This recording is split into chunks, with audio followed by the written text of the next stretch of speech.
There's people, the way that I even speak on my Instagram, like people think I'm just calling everybody out. I'm just calling you out. And I'm not calling you out. I'm calling you up. I'm calling you to be a better person. When I say that fat people are some of the most selfish people on the planet because they put their desires above everyone else, people are like, God damn, like that was harsh as fuck. I'm like, I'm being honest. You put all your desires, you put the way that you feel above everything else. You decided not to get up early. You decided not to be healthy, work out. You chose this whole lifestyle that people, you can't even have a positive influence over your people the way that you want. So there's a big difference between calling someone out and calling someone up. And I say it in a very harsh way so that people realize, like, you're gonna hear that shit when I say that fat people are some of the most selfish people in the world, and you're gonna make a judgment. Fuck no, I don't agree with that, or I agree with that, or you're like, damn, like that kind of is me. Like, I need to make some changes.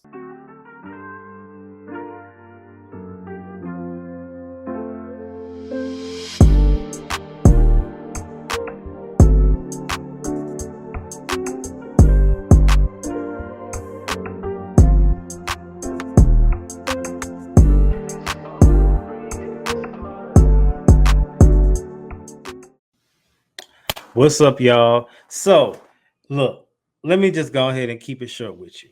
Did you know that as of 2024, the United States has a literacy problem? 21% of adults cannot read, and 54% of them have been recorded and it has been documented read below a sixth grade level. That is a catastrophe. But that's where I step in. Now, I'm not going to teach the grown folks how to read and write. However, PSA, the Ghostwriting Solution, has now a new package. It's called the Literacy Liftoff, and it caters to 9th through 12th graders who struggle with reading, writing, and comprehension. This new tutoring service will offer vocabulary skills, teaching students how to literally write from the bottom, literally teaching them how to do an introduction paragraph, how to do a hook, how to do a conclusion, how to add a little razzle dazzle, and how to add their own personal touch to it. Okay. Now, you know what you're saying. Well, Izzy, that's what they go to school for. Absolutely. But as an ex teacher, the teachers just don't have time. So this program has 3 different packages from 3 different sets of hours that you can take. So if you're an AP, a principal, the student who needs help, the parent of the student, or you just know somebody who needs the help. If you're in the Houston area, you can get in-person tutorials. But if you are not in Houston, there are also virtual options offered as well. So hit me up at my email, theprodigyperspective@gmail.com, and or psathepodcast.com, and we will hook you up. All right, y'all. What is going on, people? It is another episode of PSA the Mental Podcast. Excuse me, I'm still a little sweating, but my air is on. It was without air for like 3 days? About 3 days, 2.5 days, which was blowing the hell out of me. I don't know where that came from. I mean, I was thankful it wasn't as hot outside, but still, like, that was wild. Like, I opened the door, instantly got an attitude when that sweaty air hit you. And you know that don't make sense to say sweaty air, but when you when you hear it, it makes sense, but it don't make sense. But that air was sweaty. Have you ever heard that phrase before? Because I just made it up, but it makes sense, and you know it do. I'm not that crazy. I mean, I am a little off, but I ain't that off. And today's episode is probably going to prove even more. It's going to be hard for me to beat them. I'm off allegations, but I'm cool. Because Kanye West even said it best: "Name one genius that ain't crazy." So, you know. So there we go. Keep it like that. Today's episode is going to be interesting, slightly different, but today's episode I don't necessarily have a I consider everybody expert that I interview because, in my opinion, everybody's an expert at something. You might not be an expert at, trauma-based therapy or being an anxiety specialist or a sleep expert, but maybe you an expert at making some money. I mean, everybody can do something. Maybe you're an expert at not letting people bother you, which goes into the meme for today's episode. The meme reads, "Them unfollowing you don't have nothing to do with you." Inspirations for this episode come from a few different things. So firstly, coming from my personal experience with, at times getting caught up in the wrong things. I think as men sometimes, or really just as a person, sometimes we worry about stuff that really don't have nothing to do with us. And then it kind of like ruins our day. And there's a lot of things you could think about like that can fall under that, that kind of conversation. I also think about what else? What us inspired this episode? I think also what inspired this episode is trying to be a motivation for people and realizing that people tend to place blame on things as to why they can't get to where they want to get to. But I don't, Do I want to say respect? I can say I don't respect it, but I don't want to say approve because I'm not the people, but I don't I'll just leave it respect. I don't respect people who feel the need to blame other people for why they're not where they at. Like that's your fault. And I think that sometimes as people, we like to place blame and make excuses for things. And I'm just not, I just don't respect men that make excuses. Because I don't know who y'all daddy was, if you even had one in your life. But I can say that that just wasn't allowed in my household. And looking back now where I'm at today, I'm thankful for it. All right, y'all. So let's jump right into the first segment for today, which is hold on, let me get my stuff open. There we go. Happy hour. Okay. So for today's happy hour, I want to talk about the curious case of who followed you. Now, in today's world, we tend to get bothered and we tend to be distracted. I like that word by things that don't matter. One of which is who unfollowed who. Now, have you ever felt a way when somebody unfollowed you? 100%. I think that's okay to feel that way in some cases, but when you harp over it, that's when it becomes an issue because ultimately they don't have nothing to do with you. Now they might have unfollowed you because maybe you said something they didn't agree with. Maybe you sided with a president that they don't agree with, or maybe you felt like the shot that was going viral all them years ago didn't make sense, and now it's evidence proving that it was more harm than good. We tried to tell y'all then, y'all ain't listen, but whatever. And so now they unfollowed you, or maybe they just think your content is whack, or maybe they finally came to the realization that they just don't like you. And guess what? That's okay. Because them unfollowing you cleared up space. Maybe they was the block in your life. Now I don't want to do the whole it's them, not me, but maybe they were taking up space for somebody else that was supposed to be there. Maybe it was their season was up. Everybody's not meant to be around forever. Maybe, like I said, it's better that this connection happened than it stayed. You just never know what sometimes God be protecting you from. So for anybody today who's worried about somebody unfollowing them, whether it be a friend, whether it be a social media friend you never met, a cousin, a family member, that girl that you unfollowed you and blocked you, but 9 times out of 10 she'll be back because she just was mad at you.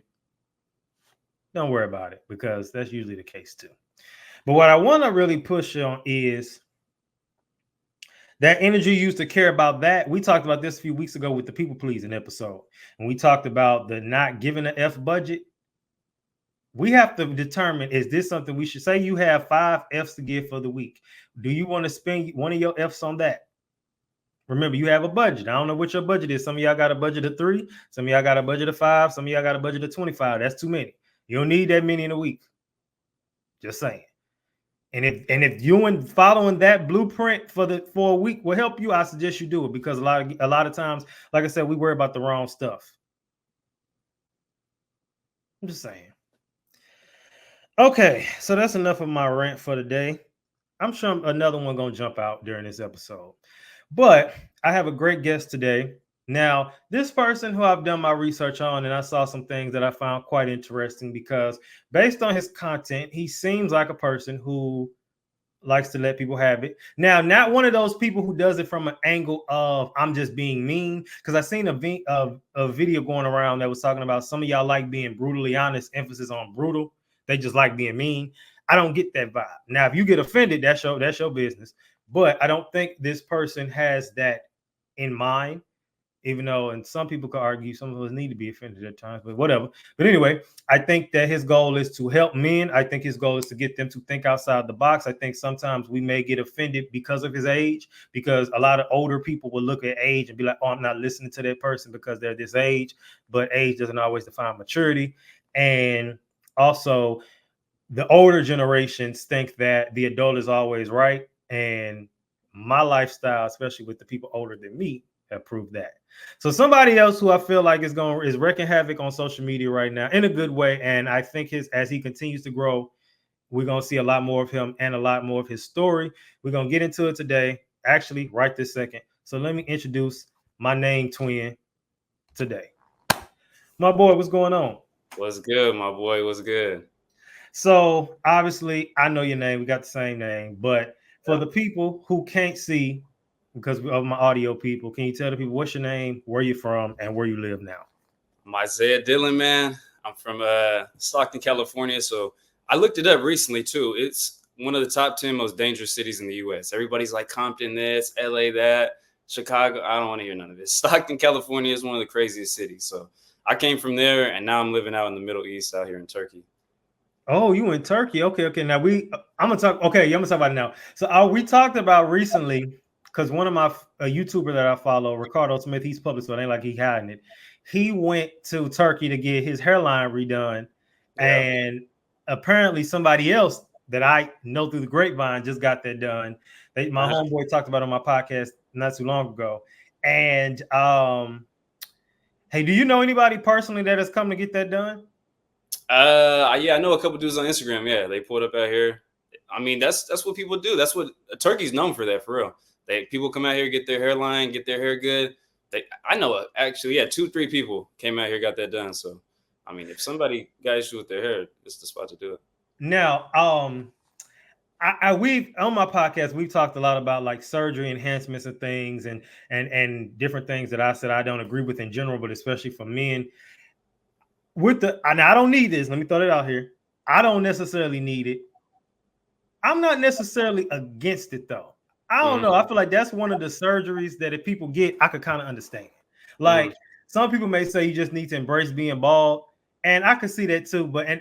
It's a slippery slope because then my other homeboy kind of chimed in on like that look crazy when I see you on somebody's Instagram in Turkey with your new hairline.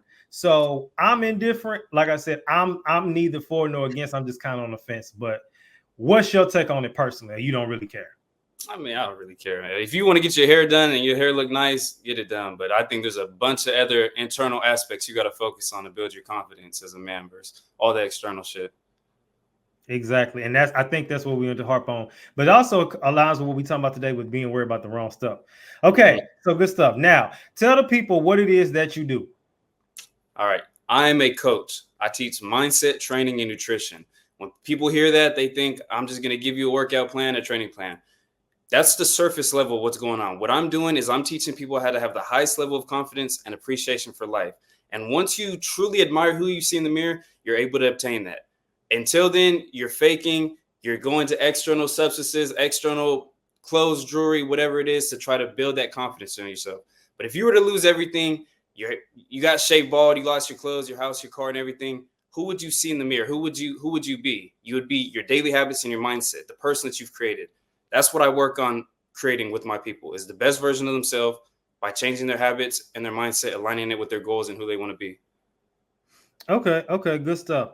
Now we talked briefly about Stockton, California. So that's where Mhm. you say is one of the most dangerous places. That's one of the I don't want to use the phrase hidden gems of danger because that's not good, but that's a cool little phrase I coined, hidden gems of danger. Now, but with that, so you openly shared. So can you tell us more about that experience, what it was like growing up in Stockton, especially with a single mom, and how do you feel that shaped you? So it's like growing up, I don't know, you don't even realize the good or the bad really is going on. It just becomes normal. Like if you grew up there, it just seems normal. Moving away after going to different countries and different cities, states, whatever, you realize like, damn, shit was crazy back there. But especially as a young boy, if you don't have guidance, like I didn't have a father, boohoo, sob story, whatever, but you start to just obviously follow the people that are around you, the things that are going on. And I definitely was contributing to all the not the violence, but the crime that was going on out there. Like by the time I was 16 years old, I was fighting 6 felonies and 3 misdemeanors. Like I was Oh on some wow. bullshit back then. It was crazy. So 16, already 6 felonies. I've already been locked up. I've been on probation for hella years, house arrest, everything. So you really do become a product of your environment as a young boy. But a lot of people get to adults and they try to carry that on and like, oh, because of my environment, this is where I'm at in life. No, no, no. At a certain point, by the time you turn 18, you got to take responsibility for everything you don't know and go learn it, create the person that you want to be. Yes, definitely. So picking back off that, I want to ask you, so what lessons from your upbringing made you realize the importance of your why? So the question that I had always growing up is what does it mean to be a man? I literally had no idea. I had one man in my life that I looked up to as a role model, that's him right here, my grandfather. I didn't even live with him only for 1 year right before he passed away. Growing up, the other 18, 19 years, no male role model that I looked up to. It was only men that I knew I didn't want to be like. I'm like, fuck that. I don't want to be like these men, which is how a lot of people become who they are. They see examples of what they don't want to be like. So I had the question, what does it mean to be a man? What's the difference between boys and men? I would ask a bunch of other men, and they would be like, a man is someone that takes care of his family. A man is someone that raises his kids. I'm like, no, the fuck he's not. Like, you don't need to be a man. To be a man, you don't need to be a father. And to be a father doesn't mean you're a man. They don't just cross over like that. I was like, there are specific differences between boys and men. And I came up with my conclusion that men, there's just three things. One, men are in control of their emotions during feelings of disrespect and anger and disrespect. Boys and men handle things very differently when they feel disrespected. Another one is how they handle sexual desires. I mean, you look back 1,000 years, 10 years, whatever. Men have ruined their lives, lost their families, lost everything because they couldn't control their sexual desires. And then the third thing is just having an obligation mindset towards your goals. Things need to get done regardless of how I feel. If you are in control of those three things, it doesn't matter if you're 14 or 40. You're a man. You're taking care of business. You are thinking. You're not just going through life based off your feelings. And basically, me growing up without all of these things, I kind of pieced it together like, damn, this is what a man is. This is what I need to be. For sure, definitely. And I like that because a lot of times people don't realize the dangers of lust. Mm-hmm. And like you said, when you really think about it, lust has destroyed families. Lust has put you in positions to lose jobs in some cases because of things that come out because you couldn't control yourself, because society teaches you like it's okay to be, a whore. They teach us it's okay to be a whore.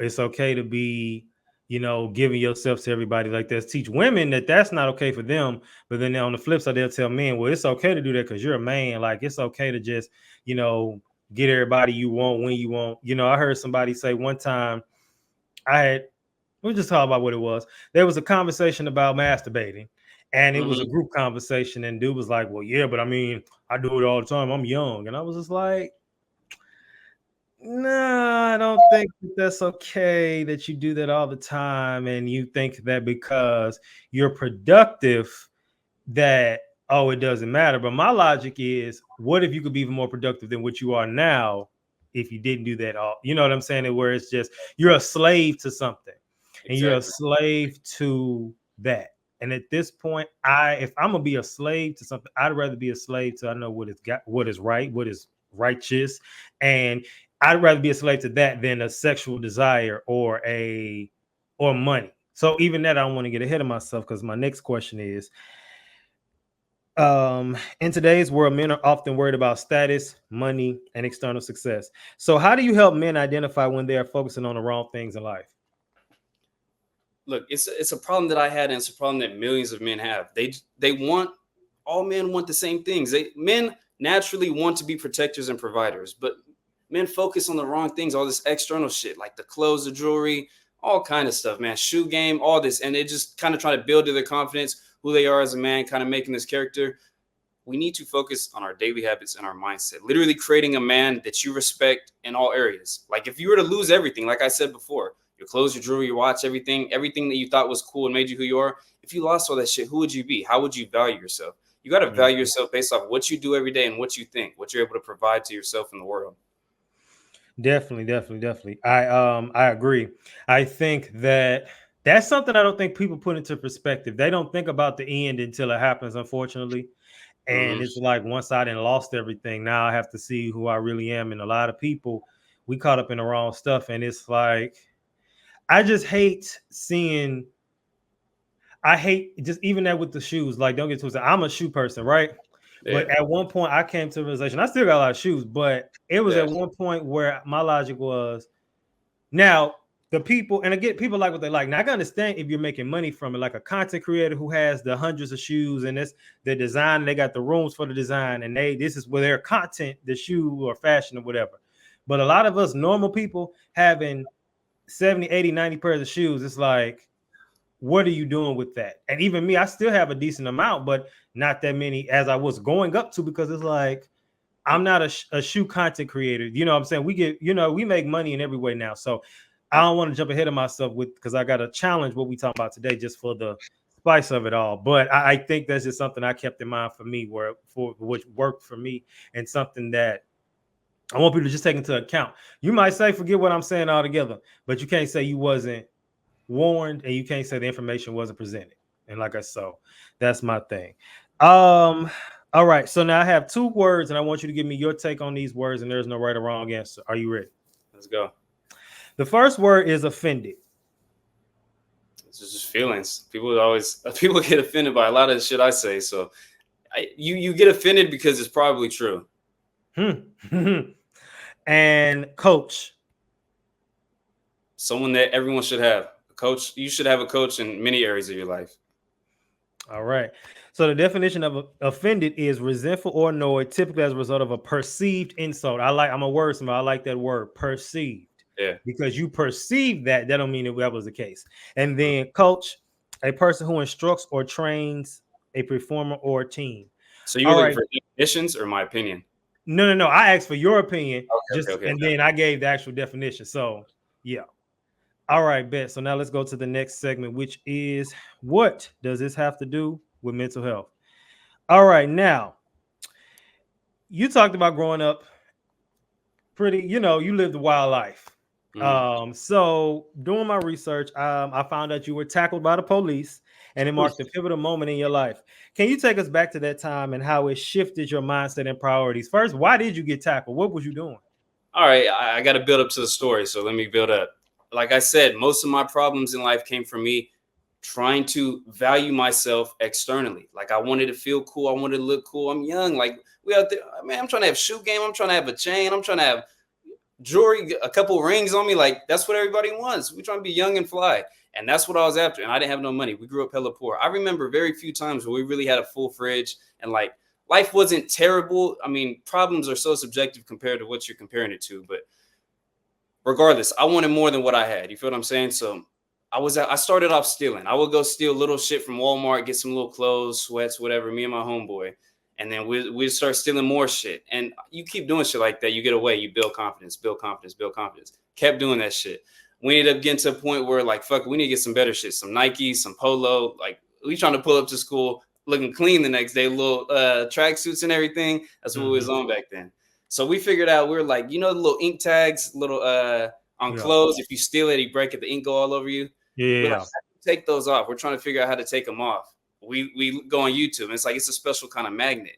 Like, oh shit, where do you get the magnet from? Home Depot. Went and stole the magnet from Home Depot. We went out that night. We was rolling. We was ready. Like we went and stole a bunch of hella shit. End up getting caught up. That wasn't enough for us. My mom came pick me up, hella disappointed, whatever. A few months later, we just kept stealing. Long story short, it's right after high school. Like dumb shit. It's like 4 p.m. broad daylight outside.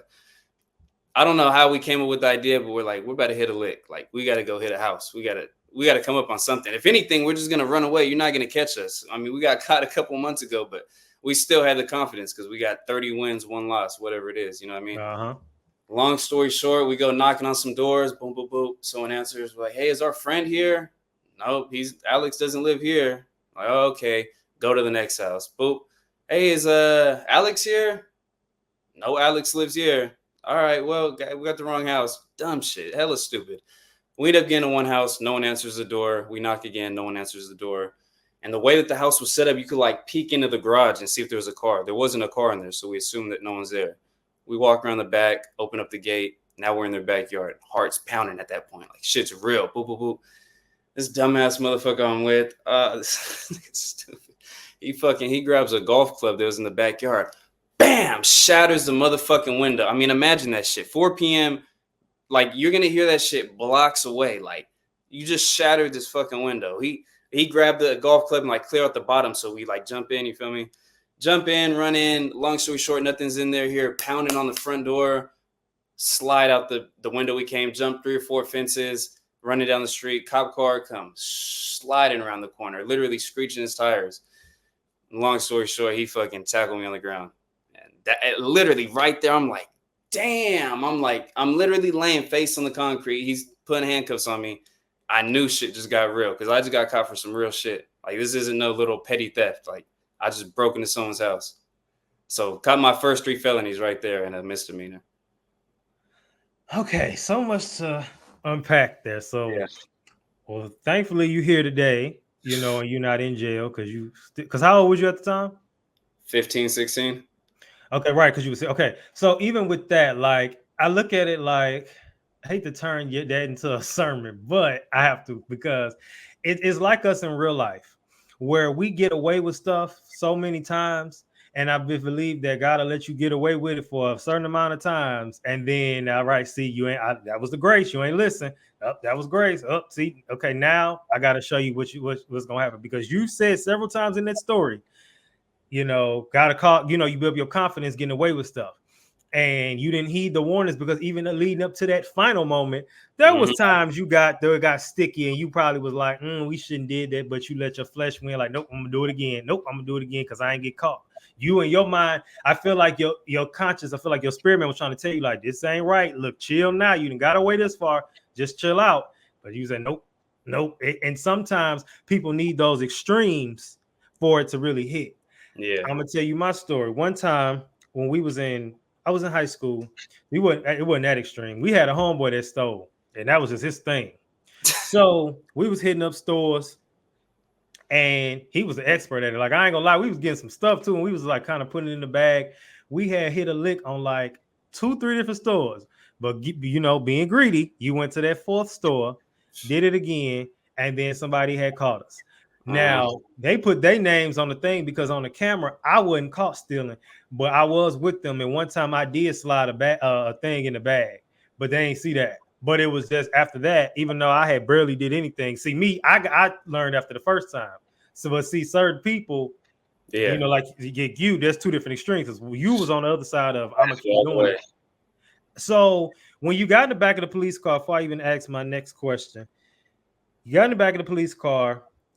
What was going through your head at that time? It was a long ass. We sat there for like 3 fucking hours. I mean, 10, 15 cop cars pulled up. You would have thought somebody died in that fucking house. But helicopter cars pulled up, investigative unit pulled up. They're like big ass cameras taking pictures of everything. They open up the door, take pictures of me. And I'm just sitting back there. I'm just really waiting to see what happens with me and my mom. You know what I mean? Yeah. That's where I'm like, oh shit, because it just got real. Like I wasn't too much worried about the police or anything like that because I'm just sitting there chilling. But I'm waiting until my mom finds out, when I hear from her, all that. So I sat there for 2 or 3 hours just stressing off that. Okay. And your mental health at that moment was just like all over the place. So now what about when she finally pulls up? So say you get to the police station and all that, because I want to be back. I don't want to just in there. I feel like I want to see the whole thing. So you was waiting on her. Now what happens when you actually get to the police station? What happens then? Oh, they do your fingerprints and they literally scan your entire hand. They like roll your finger on a scanner. They roll each finger. They get your full fingerprints. They take your pictures. I had a ponytail back then. I used to have long hair. They take the mug shot and everything. And then they put you in a little holding cell. So you just sit there and wait for a minute. Okay. So when they finally tell you they get to put the 3 felonies on you, like the moment when that happens, what were the felonies? And in that moment, take us back. How were you feeling? It was burglary, first degree or something like that. And then it was conspiracy to commit a crime, vandalism, some other shit. But it ended up getting 3 felonies from that. I still really wasn't tripping because I don't think they just like told me straight off the rip. I know I was just like waiting. I'm a minor, so I'm just like waiting for my mom. They didn't really, it wasn't a moment where they're like, you got charged with all this. They're like, they're going to tell my mom all that. I'm just waiting to see if I can call her, if I'm going to get picked up, what's happening. Really, I got even blessed with that scenario because I didn't even get locked up for that. I just got taken to the police station. They let me get picked up by my mom. I ended up getting locked up 3 months later once I got my next 3 felonies. But so I was sitting there just really waiting on my mom. I was like stressed out off that. And I hadn't even talked to her. Like they were on the phone with her or whatever. They're like, all right, your mom's going to come get you in a couple hours. So even after all of that, you still go back. Bro, it was some crazy shit. Some people really got to learn hard lessons. And man, I'm telling you, I'm so damn off those 3 felonies on the paperwork. It shows, I've got it on my Instagram. It shows for each charge that you get the max confinement, obviously you're likely not going to get the max confinement. But for the first 3 felonies, it was 13 and a half years. Like the burglary is 6 years max. The conspiracy to commit a crime is 6 years. Vandalism was a year, and then some other misdemeanor was 6 months. So off that alone, the max was 13 and a half. Not realistic, but what could have been realistic is 4 years, 3 years, 5. You know what I mean? It could have been anywhere in between that because you just broke into someone's house. If I would have read that shit, I'd be like, yeah, his ass need to sit down and do some time. Like, this shit is crazy. But I got blessed. I really did. Now let's fast forward. So the next 3 felonies, were they the same thing? Nah, those were 3 counts of assault with a deadly weapon. It Who you sound, hit? huh? I said, who you hit? Nah, it wasn't nothing like that, but it was just, it's a long bullshit ass story. Pretty much shit getting stolen, a big ass fight, and I got charged with 3 counts. It was a bunch of bullshit, but I ended up getting 3 counts of assault with a deadly weapon. I just literally left, like, I got put on this little program, like, it was a DEJ or some shit. I was told by the judge after I broke it in the house, like, okay, you're gonna be on probation for a year. Don't fuck up. If you fuck up, it's ugly. Like, you're gonna sit down and do some fucking time. I'm like, all right, no smoking, no drinking. If you get kicked out of class, that's a violation of probation. Got you. Boom. 3 months later, got 3 felonies. I'm like, oh my God, like my life is over. It's crazy. I'm done for this. I went to jail for that one. I got out. I did house arrest on that. I was on probation for 2-3 more years because of that. Now, how long was you in jail for that? Just 5 days. Oh, okay. Thank So God. went to jail for 5 days, which was still, like I said, we keep talking about grace. That was still a blessing. Then the house arrest. So what was that moment where your mind shifted and you said, I can't keep doing this? Probably when I was locked up. Yeah, when I was locked up, I got booked at like 3 a.m. I'm like, they literally took my clothes and everything. I'm literally in a jail cell. It's like, it shit got a little real at that point. I'm like, damn. I seen probably 2 people in there I knew. I'm like, ah, fuck, hell no. Already, it might sound weird. I did bad shit, but I was like not a bad person. Like the intentions of what I was doing it for, some people were like, oh no, you're fucking a bad guy. I wasn't a bad guy. Like, I just had little deeper issues. I just wanted to value myself as a man. Really what it came down to. I didn't know it back then, but I wasn't just intentionally trying to do harm to people. You feel me?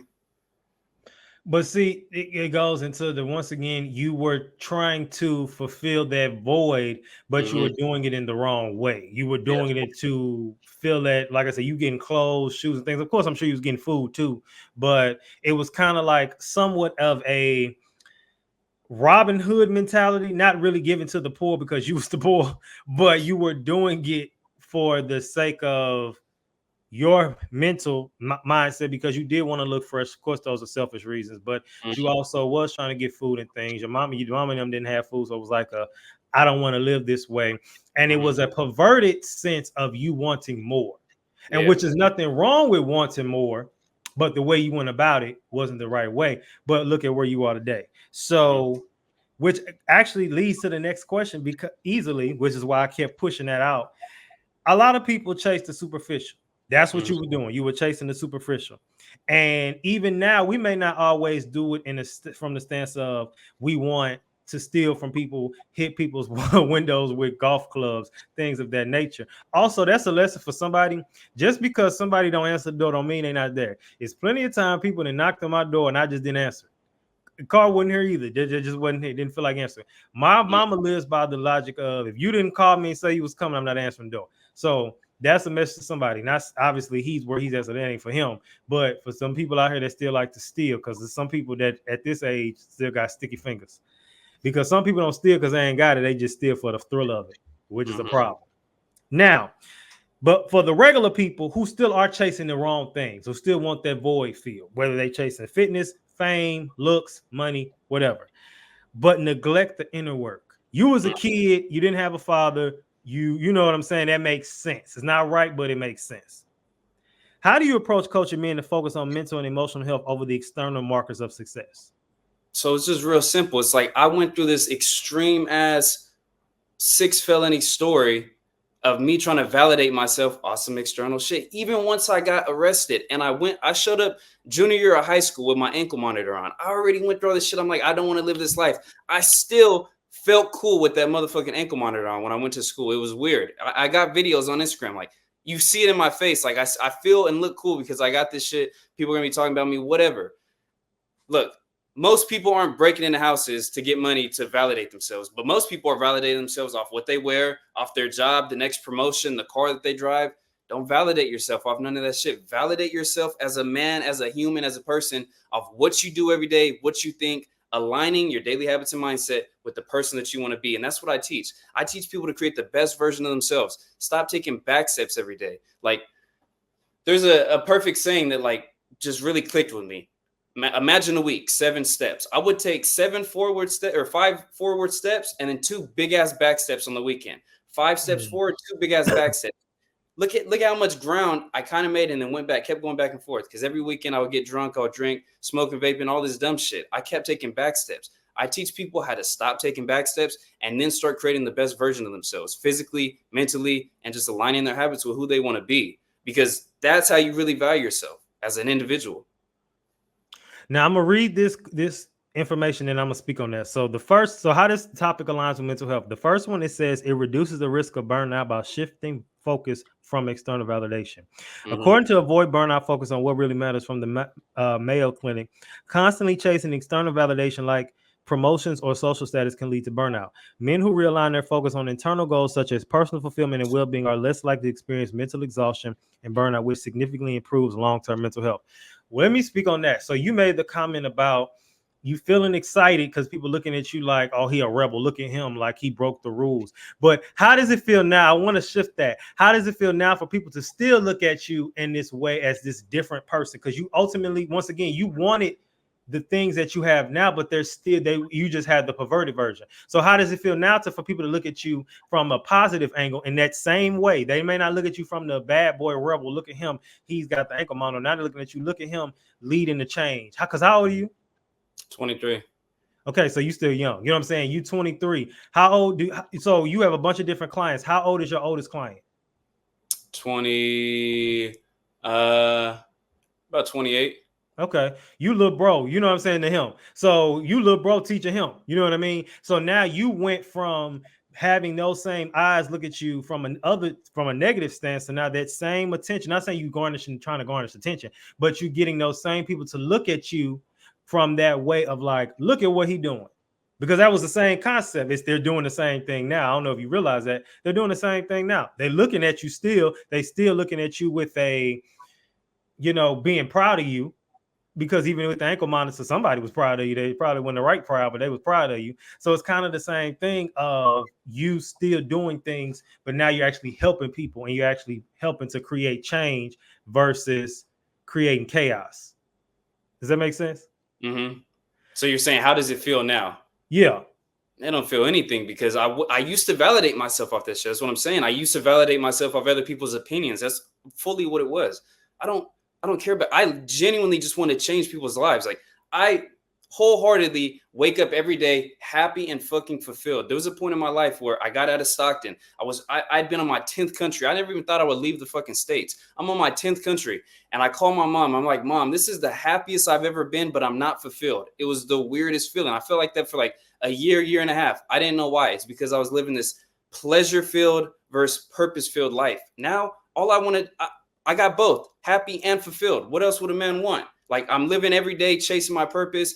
It would be selfish of me to go through all these trials, not understanding how to value myself, learning to value myself, and then just keep it to myself. No, I got to teach it to everyone. I got to let young men, older men, everyone know how to value themselves as an individual. I don't give a fuck really what people think. Like, it's cool. Like, oh, you're doing so good. Thank you. I appreciate it. Like, let me help you with something. Like, what value can I provide you? That's what I'm on. I don't even genuinely give a fuck. Like, it sounds harsh. I just want to help people. You feel what I'm saying? That's what happens once you change your perspective on how you value yourself internally versus externally. Definitely. I agree. I agree with that. And I like that because I can already tell from these 30 plus minutes, anybody who is faint of heart can't listen to you. Yeah. So, and see, my daddy is you know. So I tell people all the time, you can't offend me. Because if I grew up with that, y'all, I'm telling y'all, that's why people be like, people in life have come to tell me, don't get it twisted, I don't do everything right. And I always said that I'm very self-aware, right? And I ain't for everybody. Them the best people in my opinion. But the thing is, one thing about me is I've told people, like, people have felt the name of, not the name, but felt the desire to come tell me, like, oh, this is what people say, this is how people feel. I said, I don't care. And then my thing is, what I've noticed, they care what people think about them. And some people really find it hard to believe that you don't care what people think They're about you. projecting their fears onto you. Right. And it doesn't work. And so, what I also want to highlight is the comment about how you said, which I congratulate you on, which I'm sure that the fact that you are finding fulfillment and realizing that those things, those external things, do not fulfill you, and that's something people don't realize. And it's so many people who, after the 20th bottle, after the 40th woman, and I'm like, well, I know some, they be hitting about the 200th. I know some people, the 200th girl, the 80th promotion, it's still like something missing. And that's why people commit suicide. I was a person, a product of suicidal ideation for many years, not anymore. What year is this? Well, I'm 30. I haven't entertained that thought since I was around probably 22, maybe 23. And I've had one of my close friends commit suicide.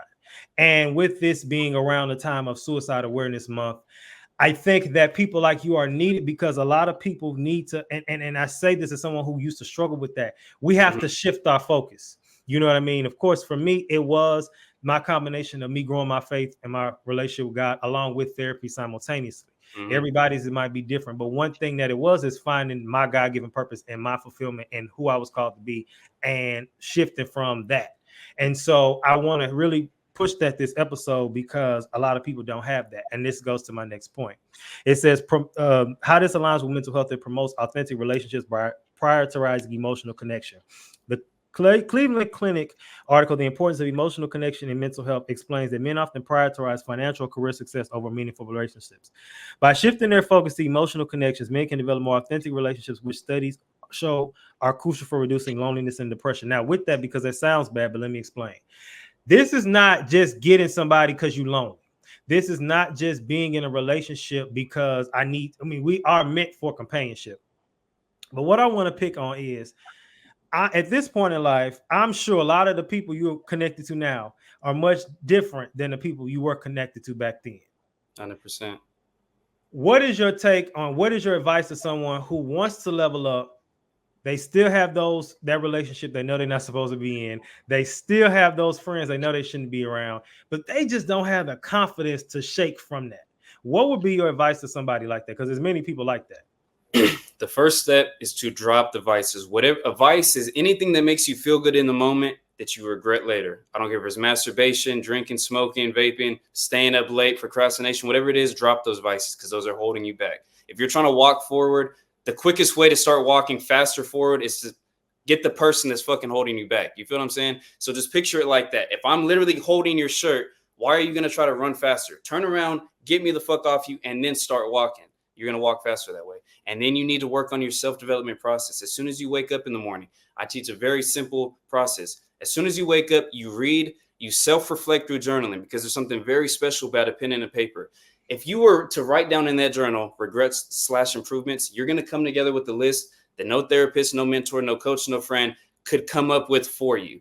You understand what I'm saying? You're going to have a list of 5, 10, 20, 30 things. You start, boom, just chipping at all those things. Yeah, I stayed up way too late. I was on the game for 3 hours. I'm going to do 2 hours, hour and a half this time. Boom, you start chipping off at that list. You're going to feel so damn fucking fulfilled and happy and confident the next day. Like, damn, this was a productive ass day. You're literally going to be on fire. You're not even going to want to go to sleep. I've had so many days like that. I've been up all day just killing it. And I'm on fire at the end of the day. People want to build confidence. You got to be consistent. Consistency builds confidence. If you consistently start at that process of, when you wake up, you read, you self-reflect, and then you go get active, man, getting active, people just completely underestimate. It's going to literally take away the negativity, bring in that positivity. You're going to see the world more colorful, more positive. So just to reiterate, read, self-reflect as soon as you wake up, and then go get active before you start your day. Your kids don't come first. Your family doesn't come first. Nothing comes first, but you getting yourself right mentally. And then you go and give the best version away to everyone else. Now, watch this. So, first of all, I agree. I like the first where you said where some people might try to be petty and use, like, say for instance, somebody is a gamer and you say instead of 3 hours, let's do 2 hours. It's subtle changes. People try to be like I had one friend back in the day when she wanted to start losing weight. She said, yeah, I'm gonna change my diet tomorrow and I'm gonna have a cheat day every 2 weeks. That's not gonna work. I said, that's not gonna work. You're not gonna go from eating junk every day and then just say I'm gonna cut off everything at once and then have a cheat day once every 2 weeks. That's not gonna work. And it did. You have to ease into things, and that's because we are creatures of habit. So when you do all those changes drastically at once, you're gonna probably regress. But versus, like you were saying, do little stuff here and there. I like what you said though about the waking up and putting yourself first, because some people will say, well, that's selfish. That's where people go wrong, because I believe there's a such thing as good selfish. And sometimes people are people pleasers, which we talked about a few weeks ago. That episode bled into another episode recently, and now it's bleeding into this one. A lot of people have not been able to overcome people pleasing. And when I've told people, like, we had this conversation with a childhood friend the other day, and he was talking about how one of our childhood friends has been asking people for money. And I was telling them, I said, you see how people know not to ask me stuff like that, right? Because he asked one of our friends $200 and then ghosted him. You wouldn't even ask me for $10 because you know better. Yeah. People know not to play with me. And people even made the comment, not him, but another one time when I was giving him a people pleasing rant, like, just say no or stop doing this. His comment, his response was, which was an excuse, and I told him that. He said, well, I just care about people. That's an excuse. That's an excuse. And you don't want to do better. You want to just accept things. But I can say, people like yourself who had to go through all that to get to where you at, because there's a difference between people who grew up with a father and ones who didn't. There's a big difference, because my dad, he grew up without a father. And then he know the difference between growing up without one and seeing ones who did, because I had a father. So it's a big difference. And a lot of my debates come from with men who haven't done the work like you, because you didn't grow up with one, but you did the work. There's a lot of extra work you had to do, and it's unfortunate it had to be like that. But at the end of the day, look at where you are now, so it worked out for your favor in the end. But you can tell the difference of the ones who still did. So definitely with that. Now, this is my third point with that. Improve sleep quality by alleviating unnecessary worry. And it says, according to Sleep Foundation, how worrying affects sleep quality. Worrying about things like societal comparisons or material success can lead to chronic sleep problems. When men stop focusing on the wrong things to prioritize mental and emotional well-being, it alleviates stress and improves sleep quality. And then the fourth one, prevents chronic health issues linked to mental health and stress. The connection between chronic health issues and mental stress by John Hopkins highlights the stress from focusing on external pressures like financial goals is linked to chronic health problems like high blood pressure and heart disease. So, okay, what are some of the biggest misconceptions you've seen with men when it comes to with their priorities, and how can they start by refocusing on what truly matters for their long-term mental health and emotional health? Their biggest misconceptions is the lies that they just tell themselves. Like, men tell themselves that they need so much, or that all these things need to be, the stars need to fucking be aligned for something to happen. 8.2 hours of sleep, and my alarm goes off, and I feel good, and I've had my bottle. Like, people just make up all these scenarios and have to have all these things perfect, like to get up and fucking go to the gym or something, or stick to their word. Like, men just need to set goals. You need to have a plan, and you need to have your why. If you have those two, you're going to accomplish anything. Like, for example, my plan every single day, I'm going to do these things regardless of what happens. And if I don't feel like doing it, well, I remember my why. And my why is I'm going to protect and provide for my sister and my future family. You feel what I'm saying? So 4 o'clock alarm goes off. I don't feel like getting up. No, I don't feel like getting up. But I got right on my phone, my why, a picture of me and my little sister. I'm going to get the fuck up. Why? There's no way I can tell myself that as soon as the alarm goes off, like, yeah, I need to provide for my little sister and my future family, and then just go back to sleep. Like, people just go back to sleep. No, there's no way. You need to know why you're getting up every morning. Do you want to be a man that you respect, or do you not want to be a man you respect? Like, which one is it? And people just push off what they think is small decisions. It completely ruins their day. Like, pushing snooze on the phone, that's the worst decision you can make. You literally failed the first goal of the day, which was to get up on time. So people just need to change their mindset and then get a plan and know their why. And they'll get rid of all the excuses they've been making. So you talking to me today, because I ain't gonna lie. So I went on this 60-day thing where I was like, I had to, because for being a full-time entrepreneur, and so you really don't have a set time to do things. But I made sure that I was like, I need to get up by 7. And so I pretty much mastered. I allowed one day where I could sleep in. even past the weekend, because that goes back to what you were saying earlier. A lot of times we get to the weekend, just blow everything off, and that just kind of sets us back, because it's like, okay, taking it to diet, you may say 5 days I went crazy strong with the diet. Here comes Saturday, you blow it. It's Saturday and Sunday. You know what I mean? I feel like I'm all for maybe if you just got to do it, but thing is, when you just blow the weekend, it just ruins everything. Yeah, Now, but see, that's another mindset switch that I tell my people. Like going to the gym, having your diet on point. This isn't shit that you gotta do. You get to do this shit. You get to eat a fucking healthy meal that's gonna make you feel better. Fuck, I done been to some countries. It's not even a fucking option. It's not even an option. It's not even a fucking option. Like you do not have to do the diet. I don't gotta do the diet. I don't gotta go to the gym. These are opportunities to make you feel better and be a better person. So just that mindset switch. Like people literally think like, oh, I got to eat this food. No, you don't. You get to like change, like just be realistic. This is an opportunity every single day for you to feel better, the way that you want to look, the way that you want to feel. For sure. And I like that you said it's an opportunity, where most people overlook stuff like that. Mm-hmm. Okay. Now let's go to the next segment, which is I challenge that. And this is the segment where we literally challenge things, and that's kind of where the conversation gets a little spicy. So be ready for that. Now I'm gonna ask stuff on purpose. Now, I made a post one day.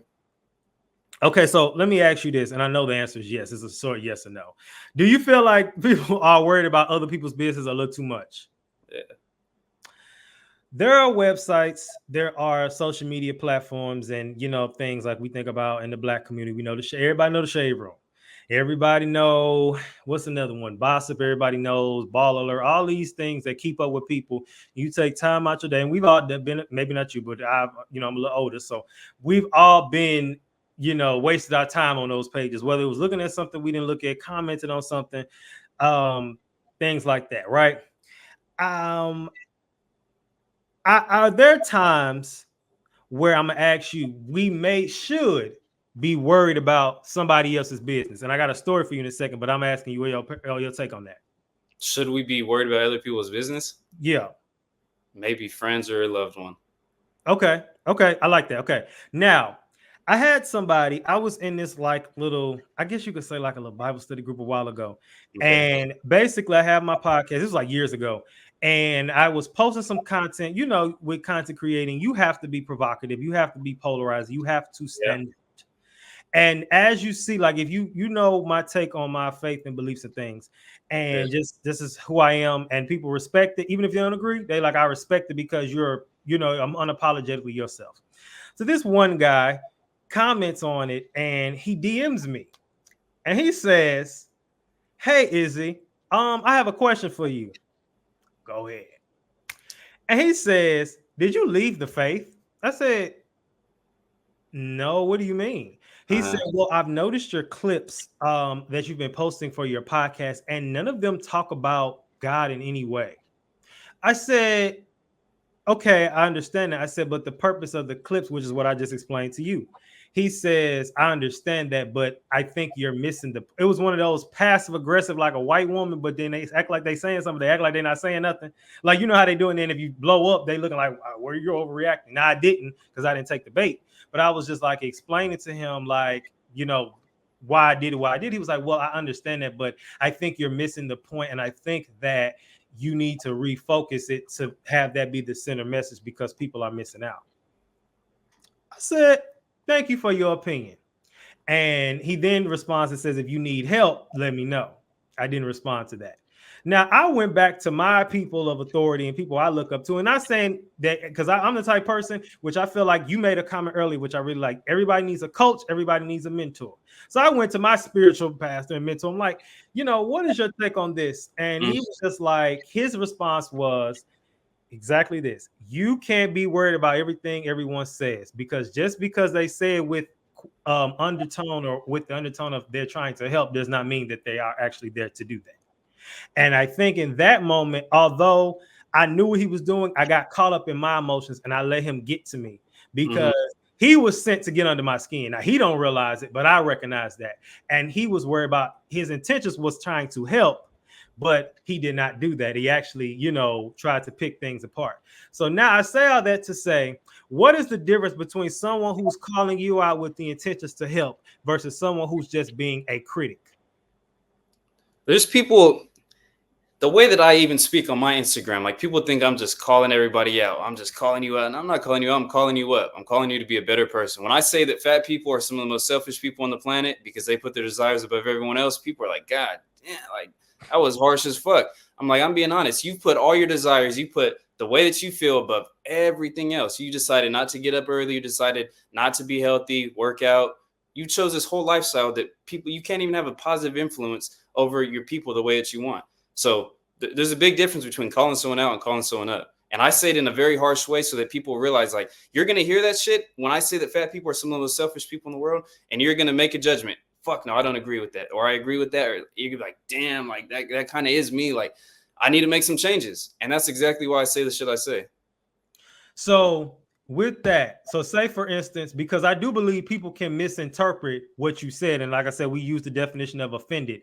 And just because that it was a perceived insult doesn't mean it was an insult but on the contrary, just because it was a perceived, like you were trying to help, but you really weren't, those things can get kind of sticky. So say for instance, I saw your Instagram post. So I'm a troll. So you just made that comment about fat people. So now I get under your picture, which I'm sure you probably had on videos, because like I said, one thing I do is I had that eye. I can tell who's stuff about to blow up. You're going to be one of the ones you look up one day, you 20K overnight. Now, of course, you don't care about that external validation, but it will help you business-wise because you're going to get more clients, right?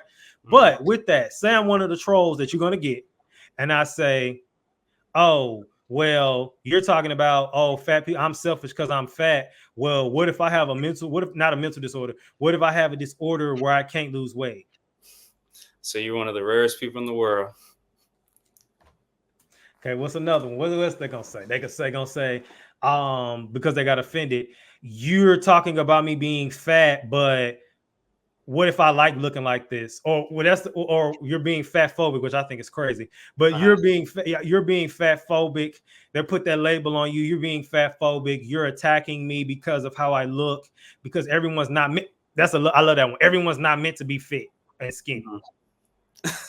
When people say shit like that, I don't know. I don't really even entertain that because my message is to people that are serious and that want to change. And some people just genuinely do not hear this message. Like, damn, I have been selfish. Like that. I put it out for those people. I'm not even out here trying to debate everybody. I'm putting this message out to the people that just have not been spoken to this way. Like, bro, you are overweight. You are fat. Like, shit is not cool. Like, you literally, I know you don't admire who you see in the mirror. I know every time you're walking down the street and you see a reflection in that fucking window, you have negative self-talk, rightfully so. Like, bro, you're fat. You need to make a change. These are the people that I'm talking to.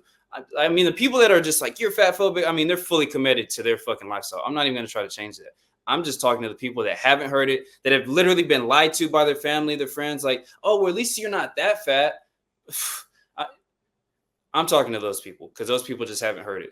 Listen, and I tell people all the time, I lost 60 pounds. I kept it off. I'm in another phase of getting my body redone from the angle of all my fitness homeboys and homegirls. They was like, your body has the foundation, but it's something you was missing. So for me, I've realized lately that they was like, because you can lose the weight, but it's like actually changing your body. And I'm in the process of doing that now with me learning that I wasn't getting enough protein. And so it was, you can do the calories, you can do the low carb, you can do all that good stuff and lose the weight and keep it off. Because I don't care about you losing weight. Can you keep it off? And I've done that, right? Because they say statistically you gain it back after 5 years, and I didn't do that. And when I started to do that, I kind of got it together. But I'm realizing that how much of an impact protein not getting enough was doing for me, because I didn't realize, as big as I am, 6'3", 230 some pounds, I'm supposed to be getting like 200 plus grams of protein a day. I wasn't getting nowhere near that. I might have got 150 on a good day, and not realizing how much I'm supposed to get. And just me doing that, I'm starting to see a little difference with things just from that alone. So yeah. People don't understand calories. Are like, oh, I'm just going to track calories. All right, this is what's going to happen if you track just calories. Calories determines your weight. I want to lose weight. Okay, you're going to lose weight and you're going to look like shit. You're going to look like fucking shit, especially as like a man. If you're just like tracking calories, you're going to be the skinniest, like flabby, ugly fucking little thing walking around. Tracking calories determines your weight. Tracking your macros determines how you look. Like you said, the protein. If you would have had the protein on point, carbs, fats, you track your macros. That's the only way to build muscle and lose fat at the same time. You're gonna be toned up, lean, fucking fat dropping off. You don't want to lose muscle, but like obviously what you said, you learned through the process, you were losing muscle. You're definitely not building no damn muscle with the 150 at the body weight that you're at. So you start tracking those macros and people are like, oh, tracking macros is too much. Too much, it's 3 numbers. If I walk into a kindergarten class right now and I say, hey, everybody, hey, guys, if you track 3 numbers and you add them up every day, you're going to look like this. They'll be like, oh, yay. Like they just fully understand it and they're fully down. Like, oh, it's just 3 numbers. That's it. That's all I got to do. Yeah, that's all you got to do, guys. Oh, my God. Like they understand it. But as adults, we just like to overcomplicate and make it a big deal. No. It's 3 numbers. It literally takes you every time you sit down. If you just add up those 3 numbers, take you 3 to 5 minutes. It would change your life, like literally. It's the little things. It's the little things. And I've heard people say, some of which who never lost any weight. And it's always the people that never lost weight that give workout tips. And then they'll be like, and I'll be like, well, what weight did you lose? Or they'll be like, oh, well, like when I did initially do, which I've kept off haters, which my mom did it. So, okay. So basically at one point I was doing keto to lose the weight. And then I switched to low carb. Right. And of course the statistics is you're going to gain all that back. My mom did it. It worked for her. She did keto to low carb. She's kept the weight off. And at this point, she's kind of transitioned out of low carb, and she still has her days, but she still kept the weight off. Then even with me, right? So I did that to lose the weight, then switched over that, and then now I've started tracking my, I've increased my carbs, so it's not still a whole lot because I eat some carbs, but it's still not as much. But then I'm doing my protein now, which is, like I said, just that alone has made such a big difference. And so, but it'll be the health gurus who never lost weight who will say, I don't do none of that. I just eat healthy. I said, okay, what is eating healthy? Because when I first tried to lose weight, that was my logic. I'm just going to eat healthy. That's a start, but we gotta level up because a lot of people are okay with staying stuck. So, okay, I'll let that be your start point, but we got to go past that because, so I said, well, how much weight have you lost? Well, I feel healthy. You know, your feelings lie to you, right?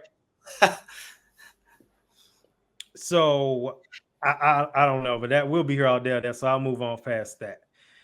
The goal with you is to help people create the better version of themselves. You said that several times during this conversation, and I'm all for that. And there are multiple ways to do that. So that's why the people that I allow to interview, I want them to do that in whatever way we're talking about for that day. So now, what is your take on you want to talk to people and you want to talk to them harshly and talk to them in a way that's going to get them to push out of that box that they're in, right? Let's keep it like that. What is your take when someone says, or how do you feel about when people don't want to do the inner work because they don't realize that that's being vulnerable? That's what I'm going to go with this. They don't realize there's being vulnerable with doing the inner work. And that's going to be a lot of days where it's going to be a lot of ugly cries, possibly. It's going to be a lot of, like you said, these people go to these mirrors, they look at themselves, they're like, I don't like how I look. They have all these issues amongst themselves about that. And how do you help people to become, or your clients, if you do, help them to become vulnerable with themselves in order for that they can get that change? I mean, it's just, so to go back to what you were saying, I speak harsh to people. I don't even speak harsh to people. I just speak direct to them and honest. Like fat people are some of the most selfish people in the world. That's not harsh. That is just, if somebody said fit people, in shape people are some of the most selfish people in the world because they spend all their time in the gym, who the fuck is getting offended at that? No one. I'm not like, oh, fuck you. Like you just said fit people. Well, I don't give a fuck. But when I say fat is a very descriptive word. People know exactly what I'm talking about when I say that. I'm just being direct and honest. That's what people need to hear. Why the fuck would you want your coach to lie to you? If you come to me and you get on a program and you're fucking 250 pounds at 5'8", I'm gonna be like, yeah, you're not that like, you want me to fucking lie to you? No. You came here for some fucking results. I'm going to be direct and honest. If you are fucking up, it's like a bowling ball. You roll that damn bowling ball down the lane. I'm the guards right there. I'm keeping you on point. Like, no. We're right here. You're not falling in the damn gutter, falling off track. This is where you're messing up. This is what you need to do to get back on point. That's the perfect coach. I'm going to tell you exactly where you're messing up because some people genuinely don't fucking know. And then people that are like, I don't know, vulnerable. I've never even really heard of someone saying that. You say that they can't be vulnerable, don't want to be vulnerable. What was it? More so when you talk about being vulnerable, as far as being, how do I want to use this? I think the issue is people don't want to be vulnerable with themselves. So it's more so of a, because to get the change that you want to see, you have to be honest with yourself. Mhm. And a lot of people are scared to do that. Yeah, well, the people that come to me, they've already been on my page. They know how I am. They've already heard the truth from me. So I'm like, bro, if you're fat, you're overweight, you're selfish. Like, you need to make a change. Your family and your people fucking need you. Who's gonna change your family? Who's gonna lead the family if you're not doing it? Like, how is your little sister supposed to look up to you, bro? Like, this is how I talk to people. So they're already being vulnerable in their mind. Like, damn, I'm like a 20-year-old brother, and this is the example I have for my sister. Like, nah, you need to be vulnerable. You need to be honest with yourself. Like, would you want your little sister to bring home someone like you? Fuck no, or fuck yeah. Which one is it? Like, it should be a hell yes or a hell no. It shouldn't be I have a good personality. Okay, a good personality is gonna defend her from some fucking weirdo on the street at night. Like, yeah, that personality is gonna be real good, bro. Appreciate it. Like, I mean, these dudes are way overweight, just way too skinny. I mean, I was one of the skinniest. I was 6 foot, 140, 150 pounds. Ridiculous. Like, come on, bro. You need to put on some fucking muscle. Like, you're not doing any of your family justice by being this small. You're unable to protect. Like, these are the foundations of being a man: protect and provide. If you can't do those two things good, you need to be vulnerable. You need to be honest. Like, and I'm going to speak it to you. I'm going to tell you exactly where you need to make changes. All right, good stuff. Now let's go to the final segment for today, which is the weekly sabbatical. And this is a time where we kind of reflect on some things and kind of end it off with some ways forward for the audience. So, my first question is, you emphasize the importance of knowing your why. Can you Yeah. explain how someone can discover their own why, especially if they've been distracted by things that they shouldn't be worried about, like societal pressure, status? Hey, this is the biggest one I always talk about, the why. You need to sit down and figure this out. I hate telling people, they're like, oh, yeah, I know I need to figure out my why. Like, yeah, I'm glad you told me. And then fucking end the video, get off the phone. They literally don't do it. You need to get off the video after this and sit down and think. I don't care if it takes you 15 minutes, 20 minutes, 15 weeks. Figure out your why. Something that just evokes emotion out of you, gets you pumped up, and you're like, I need to do this because of this. When I wake up in the morning, this is my why. Figure out, for whoever's watching, figure out your own why. My why is to be able to protect and provide for my little sister and my future family. When it's 4 a.m, it's cold, I don't want to get up, whatever's going on, I've been at work 12 hours, I'm going to get the things done that I said I was going to get done. Because of that, there's no way I'm going to look at the picture of my little sister and just be like, I'll go to the gym tomorrow. Are you serious? Are you really being serious? Like, are you really fucking serious? Figure out your why. Whatever it is to you that brings out that level of emotion, that level of just non-negotiable in you. There's no negotiating. I'm not going to sit there. What I used to do, I would sit for 15, 20 minutes debating in my mind whether or not I should do what I know I'm supposed to do, like going to the gym, eating healthy, doing whatever it is. I'd just be debating like 15, 20 minutes. If you debate that amount of time, you are always going to talk yourself into comfort.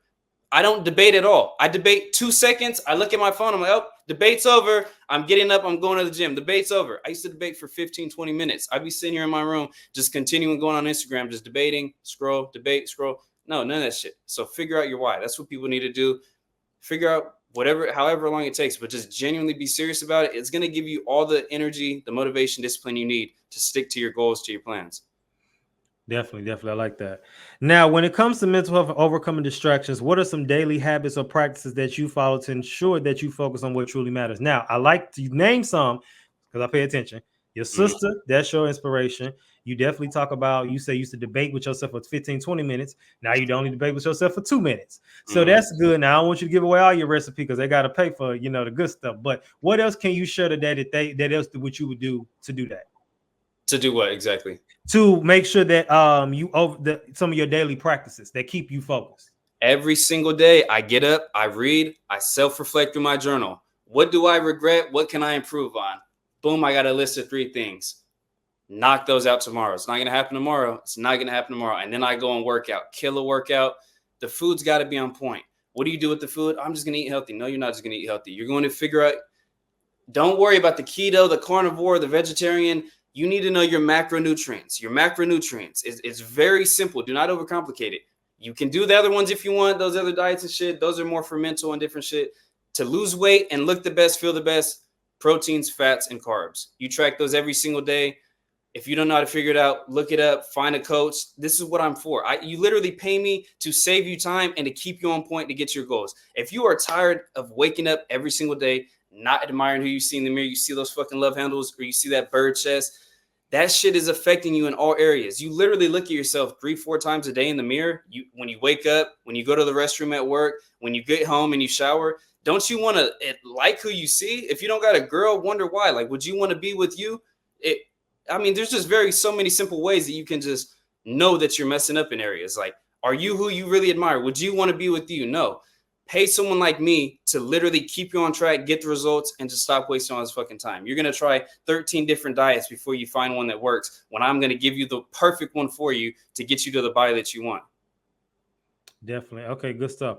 And now my final question for someone who may feel lost in their career, their relationships, self-worth, what steps would you have them first to do or encourage them to do? Say, for instance, pretend I'm the one who reached out to you. Mm-hmm. So this is the little freebie in this episode. So what would you tell them? What would you recommend that they first started doing to get to the root of their problem? That they don't feel fulfilled? Yeah. Well, first, you got to figure out why. Like, why do you think you feel unfulfilled? One thing I've learned, the most powerful question, why? If you ask that question 3-4 times to the same thing, you're going to get to the deep fucking answer. Why'd you break into that house? Well, I wanted money. Why'd you want money?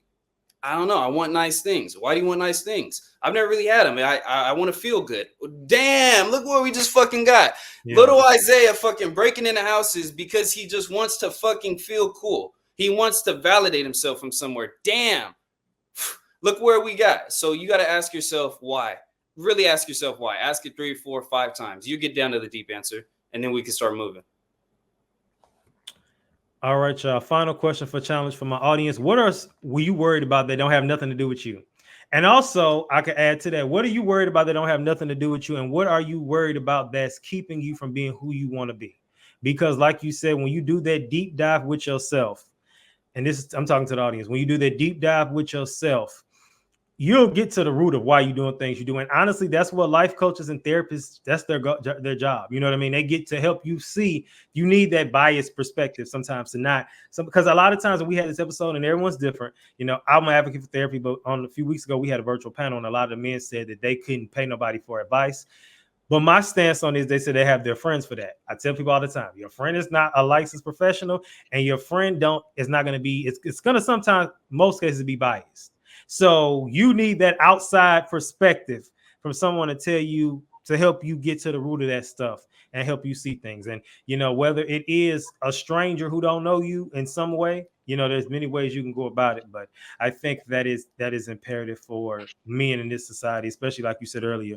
We all need a mentor. We all need a coach. And your friend can only do so much. So that's just my take on that. Anything else you want to, it's been a great conversation. Anything else you want to plug today? Promote, anything? Yeah, I always say there's nothing I enjoy more than a good conversation. So I appreciate it, man, for real. But if you, any way to reach out to me, the best and only way is my Instagram. First and last name, Izaiah Dillon, Izaiah, Dillon, Dillion. Dillon is spelled hella weird. I wasn't there when they made the spelling. It is what it is. Yeah. But hit me up on Instagram. If you need some coaching, you ready to change your life, I'm the man that's going to help you do it. I'm going to get you on point. All right, y'all. I told you, if I don't have all the advice or if I don't have the knowledge on something, I can find the people that do. So we just did that today. Thank you again for pulling up on us. All right, y'all. That is all for this week. PSA signing out. Always remember, keep your head up like your neck hurt. Remember who you are. Make your mind up. Don't let it make you. And remember, I love us for real.